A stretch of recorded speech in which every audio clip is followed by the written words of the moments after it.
بسم اللہ الرحمن الرحیم۔ السلام علیکم ناظرین، آج ہم آگے آپ کو بتائیں گے کہ جب اللہ عز و جل نے شیطان کو جنت سے نکال دیا تو اس نے اپنے دل میں یہ ارادہ کر لیا کہ وہ حضرت آدم علیہ السلام اور حضرت بی بی حوا کو بھی جنت میں نہیں رہنے دے گا اور انہیں بھی وہ جنت سے نکلوا دے گا۔ قرآن پاک میں ارشاد باری تعالیٰ ہوتا ہے فَأَزَالَهُمَا الشَّيْطَانُ عَنْهَا فَأَخْرَجَهُمَا مِمَّا كَانَ فِيهِ، سورہ بقرہ۔ شیطان نے جنت سے انہیں لغزش دی اور جہاں وہ رہتے تھے وہاں سے انہیں الگ کر دیا۔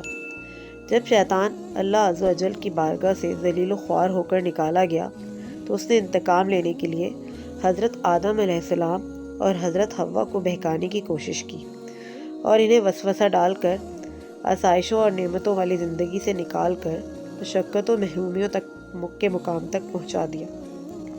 ارشاد باری تعالیٰ ہوتا ہے تمہیں تمہارے رب نے اس درخت سے اسی لیے منع فرمایا ہے کہ کہیں تم دونوں فرشتے نہ بن جاؤ یا ہمیشہ زندہ رہنے نہ لگ جاؤ، اور قسم کھائی کہ میں تم دونوں کا خیر خواہ ہوں۔ شیطان نے دونوں سے کہا کہ تم اس پھل کو اس لیے نہیں کھاتے کہ فرشتے بن سکو یا ہمیشہ یہیں رہ سکو، یعنی اگر یہ پھل تم نے کھا لیا تو تمہارا ارادہ پورا ہو جائے گا۔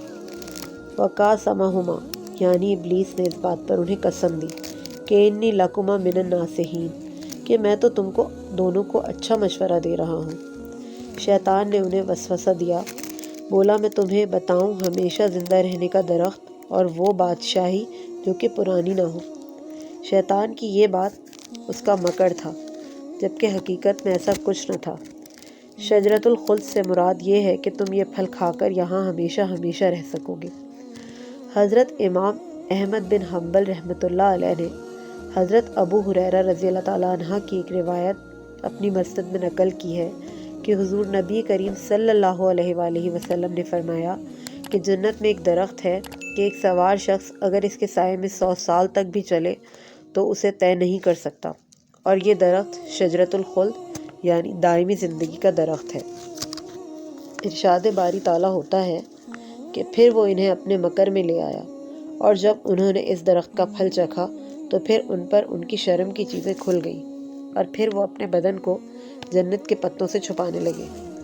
حضرت ابن عساکر رحمۃ اللہ علیہ نے حضرت مجاہد رحمۃ اللہ علیہ سے روایت کیا ہے کہ اللہ عز و جل نے 2 فرشتوں حضرت جبرائیل علیہ السلام اور حضرت میکائیل علیہ السلام کو حکم دیا کہ حضرت آدم و حوا علیہ السلام کو میرے قرب و جوار سے نکال دو۔ حضرت جبرائیل علیہ السلام نے حضرت آدم علیہ السلام کے سر سے تاج اتارا اور حضرت میکائیل علیہ السلام نے پیشانی سے نشان مرتبت اتارا۔ حضرت آدم علیہ السلام دوڑے تو ایک شاخ سے الجھ گئے۔ خیال آیا کہ شاید میں عذاب میں مبتلا ہو گیا ہوں۔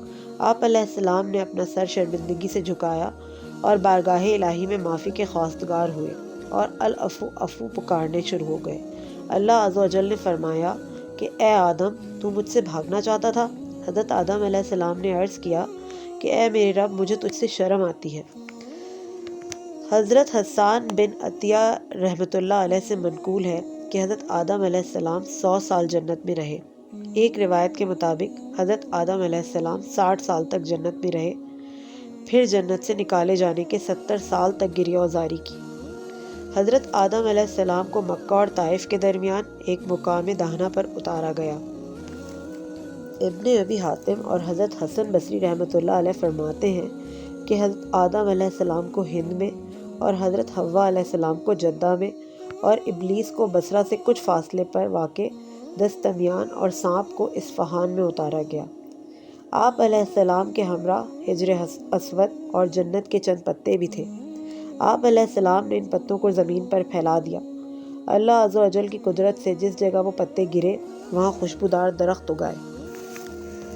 حضرت ابو ہریرہ کی ایک روایت نقل کی ہے جس میں حضور نبی کریم صلی اللہ علیہ وآلہ وسلم نے فرمایا کہ دنوں میں افضل ترین دن جمعے کا ہے۔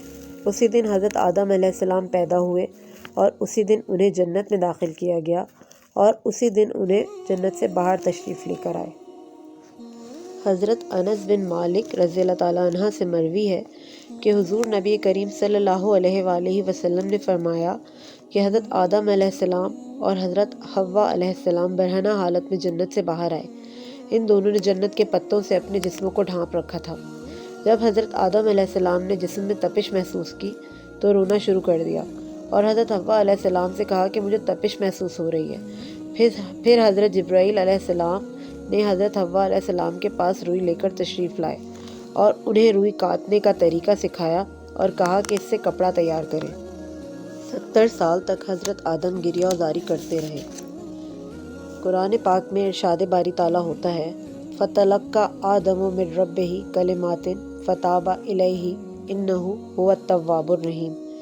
پھر آدم علیہ السلام نے سیکھ لیے کچھ کلمے اپنے رب سے تو اللہ نے اس کی توبہ قبول کی، بے شک وہی توبہ قبول کرنے والا مہربان ہے۔ ایک جگہ اور ارشاد ہوتا ہے رَبَّنَا ظَلَمْنَا أَنفُسَنَا وَإِن لَّمْ تَغْفِرْ لَنَا وَتَرْحَمْنَا لَنَكُونَنَّ مِنَ الْخَاسِرِينَ۔ اے رب، ہم نے اپنی جانوں پر ظلم کیا اور اگر تو نے ہم پر رحم نہ فرمایا تو ہم یقیناً نقصان اٹھانے والوں میں سے ہو جائیں گے۔ اے اللہ، تیرے سوا کوئی بھی عبادت کا حقدار نہیں، تو ہر عیب سے پاک اور تعریف کا حقدار ہے۔ اے میرے رب، میں نے اپنے آپ پر زیادتی کی تو مجھے بخش دے کیونکہ تو سب سے بہتر بخشنے والا ہے۔ اے اللہ، تیرے سوا کوئی بھی عبادت کا حقدار نہیں، تو ہر عیب سے پاک اور تعریف کا حقدار ہے۔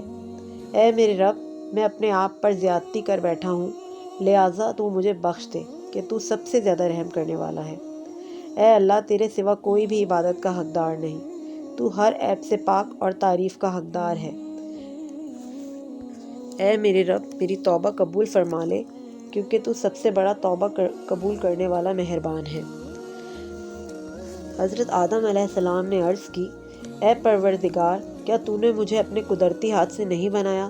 اس پر اللہ عز و جل نے فرمایا کیوں نہیں؟ حضرت آدم علیہ السلام نے عرض کی کہ کیا مجھ میں اپنی طرف سے روح نہیں پھونکی؟ اللہ عز و جل نے فرمایا ہاں پھونکی ہے۔ حضرت آدم علیہ السلام نے کہا کہ میں نے چھینک ماری تو نے مجھے سکھایا کہ اللہ تم پر رحمت کرے جبکہ تیری رحمت تیری ناراضگی پر غالب ہوتی ہے۔ اللہ عز و جل نے فرمایا ہاں ایسا ہی ہے۔ حضرت آدم علیہ السلام نے عرض کی کہ تو نے میرے بارے میں لکھ رکھا ہے کہ میں یہ کام کروں گا۔ اللہ عز و جل نے فرمایا کہ ہاں۔ حضرت آدم علیہ السلام نے عرض کی کہ اگر میں توبہ کر لوں تو کیا مجھے دوبارہ جنت میں بھیج دیا جائے گا؟ اللہ عز و جل نے فرمایا ہاں۔